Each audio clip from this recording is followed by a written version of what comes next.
बिस्मिल्लाहिर्रहमानिर्रहीम। अस्सलाम वालेकुम डियर स्टूडेंट्स, उम्मीद करता हूँ कि आप सब खैरियत से होंगे।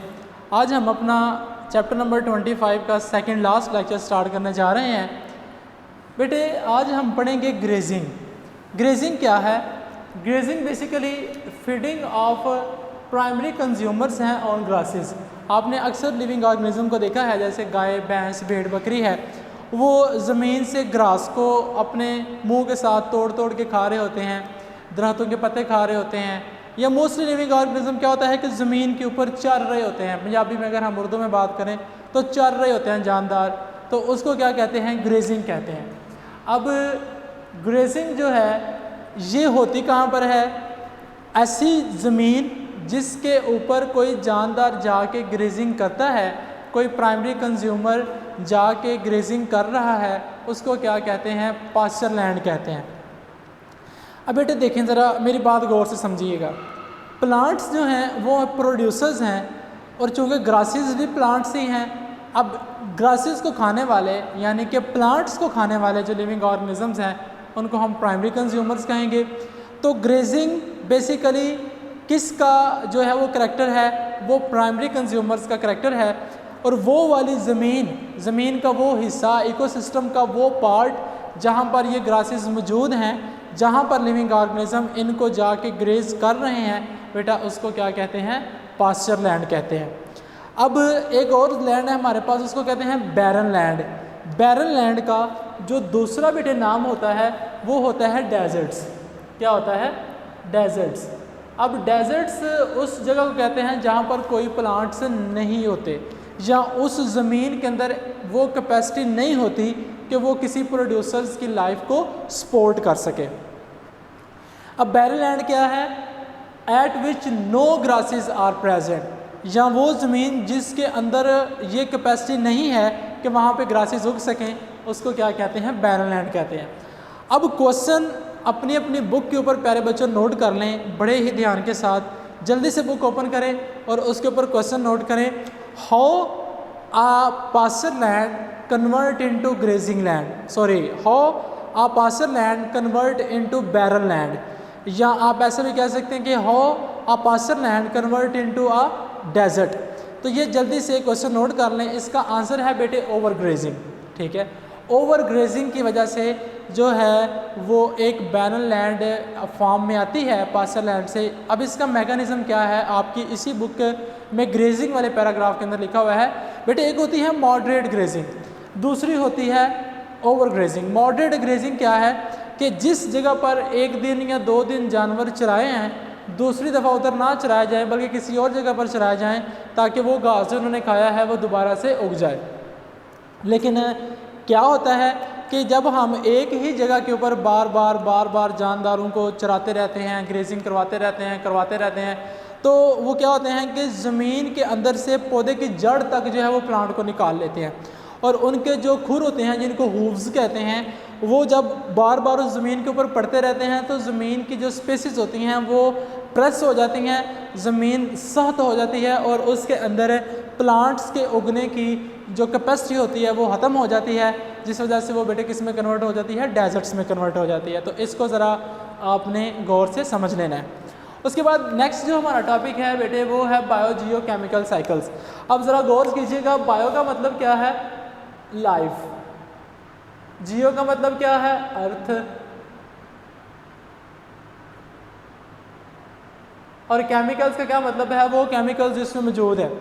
बायोलॉजिकल एक्टिविटीज़ की वजह से जो न्यूट्रिएंट ज़मीन से लिविंग ऑर्गेनिज्म में और लिविंग ऑर्गेनिज्म से ज़मीन में एक साइक्लिक प्रोसेस के अंदर वर्क कर रहे हैं या घूम रहे हैं या चल रहे हैं, बट इसको क्या कहते हैं? बायोजियो केमिकल साइकिल्स कहते हैं। और दूसरा इसका नाम है न्यूट्रिएंट साइकिल भी। अब न्यूट्रिएंट्स 2 तरह के होते हैं, शॉर्ट क्वेश्चन नोट कर लें। Micro nutrients and macro nutrients. Micro nutrients वो न्यूट्रिएंट्स होते हैं जो किसी भी लिविंग ऑर्गेनिज्म को बड़ी ही स्मॉल अमाउंट के अंदर चाहिए होते हैं, और मैक्रो न्यूट्रिएंट्स वो न्यूट्रिएंट्स होते हैं जो किसी लिविंग ऑर्गेनिज्म को लार्ज अमाउंट में चाहिए होते हैं।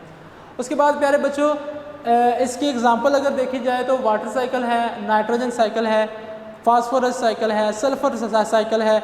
ये सारे के सारे साइकिल बायोलॉजी केमिकल साइकिल्स हैं, लेकिन आपके सिलेबस के अंदर नाइट्रोजन साइकिल है, इसको हम जो है वो डिटेल के साथ डिस्कस करेंगे। सबसे पहले इसकी डेफिनेशन आ जाती है, process by which the limited amount of nitrogen is circulated recirculated through the world of living organism is called nitrogen cycle. मतलब क्या है इस बात का कि सारी की सारी नाइट्रोजन नहीं, एक छोटी सी अमाउंट नाइट्रोजन की जो एक प्रोसेस के तहत ज़मीन से या हवा से लिविंग ऑर्गेनिज्म में जाती है, फिर लिविंग ऑर्गेनिज्म के प्रोड्यूसर्स से primary consumers, secondary consumers, tertiary consumers, decomposers, सारे ट्रॉफिक लेवल से गुजर कर दोबारा से ज़मीन में आके मिल जाती है। तो बेटा ये सारे का सारा प्रोसेस क्या है, नाइट्रोजन साइकिल है।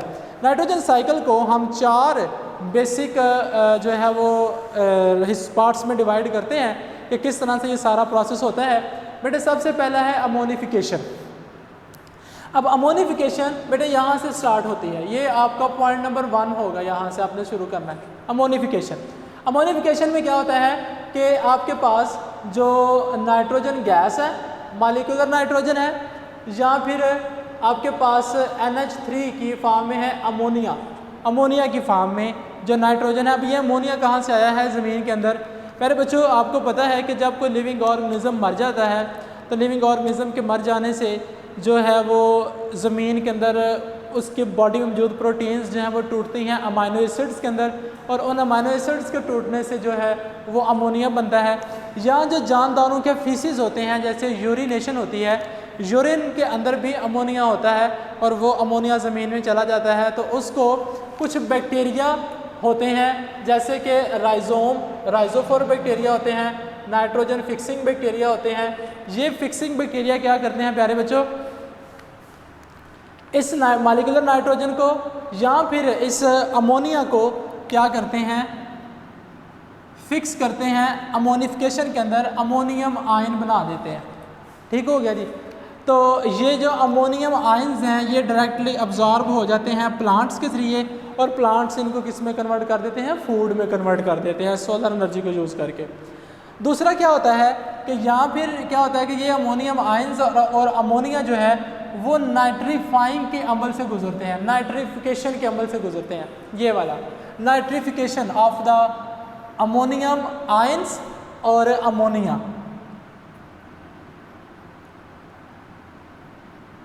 ठीक हो गया। अब क्या बनता है कि इस अमोनिया से और अमोनियम आयन से नाइट्रस और नाइट्रिक कंपाउंड्स बनेंगे। ठीक है, नाइट्रेट्स और नाइट्राइट्स। अब ये जो NO2 है इसको आप कहते हैं नाइट्राइट्स, और ये जो NO3 है इसको आप कहते हैं नाइट्रेट्स, और इनके साथ कोई ना कोई अल्कली मेटल जुड़ी होती है, जैसे सोडियम नाइट्रेट्स है, पोटाशियम नाइट्रेट्स है, कैल्शियम नाइट्रेट, नाइट्राइट्स। तो इस तरह ये खाद की फॉर्म में हम डालते हैं, और कुछ बैक्टीरिया होते हैं नाइट्रोसोमोनास वगैरह, ये क्या करते हैं, इसको कन्वर्ट करते हैं, या नाइट्रोबैक्टर। अब ये MCQs के तौर पर आपने याद रखना है कि जो नाइट्रोबैक्टर बैक्टीरिया होते हैं वो नाइट्रेट्स बनाते हैं, और जो नाइट्रोसोमोनास होते हैं वो नाइट्राइट्स बनाते हैं, और ये प्लांट्स को देते हैं और प्लांट्स इनको यूज़ कर लेते हैं। उसके बाद बेटे हमारे पास जो आप तीसरा प्रोसेस आ जाता है वो आ जाता है एसिमिलेशन। एसिमिलेशन का मतलब होता है यूज़, यानी कि इस अमोनियम आयंस को, इन नाइट्रेट्स को और इन नाइट्राइट्स को जब प्लांट्स यूटिलाइज करके अपने ऑर्गेनिक कंपाउंड्स में बेटे कन्वर्ट कर लेते हैं, प्रोटीन सिंथेसिस कर लेते हैं, तो उसको बेटे क्या कहते हैं, assimilation. Direct use of the nitrogen fixing forms to plants is called assimilation. जब ये फिर क्या होता है कि ये इस प्लांट्स को एनिमल्स खा जाते हैं, एनिमल्स को फिर आगे सेकेंडरी, प्राइमरी, टर्शरी एनिमल्स खा लेते हैं। खाने के बाद जब ये एनिमल जो है बेटे डेड होता है, डेड होने के बाद ये यहाँ पर फंजाई आ जाते हैं और बैक्टीरिया आ जाते हैं। ये फंजाई और बैक्टीरिया एक्ट करते हैं एज ए डीकम्पोज़र, और डीकम्पोज़र क्या करते हैं, इन लिविंग और डेड लिविंग ऑर्गेनिजम्स को डीकम्पोज करके दोबारा से क्या करते हैं प्यारे बच्चों, इस नाइट्रोजन को N2 में और NH3 में कन्वर्ट कर देते हैं। इस तरह से इसका लाइफ साइकिल कंप्लीट हो जाता है। ये न्यूट्रिएंट साइकिल पूरे का पूरा कंप्लीट हो जाता है कि N2 और N3 से ही स्टार्ट हुई थी और N2 और N3 पे ही आके ख़त्म हो गई है। तो इसको बेटा कहते हैं डीनाइट्रिफिकेशन। जब डेड लिविंग ऑर्गेनिज्म को डिकम्पोज करके दोबारा से N2 और N3 में कन्वर्ट कर देते हैं तो ये क्या आ जाता है, डीनाइट्रिफिकेशन। यहाँ पे नाइट्रिफिकेशन था, यानी कि अमोनिया और अमोनियम से नाइट्रेट्स और नाइट्राइट्स का बनना, फिर उन नाइट्रेट्स और नाइट्राइट्स का दोबारा से टूटकर उसी अमोनिया और अमोनियम में आ जाना डीनाइट्रिफिकेशन कहलाता है। मैं उम्मीद करता हूँ कि आपको अच्छे से समझ आ गई होगी। अपना ख्याल रखिएगा बेटे, अल्लाह हाफिज़।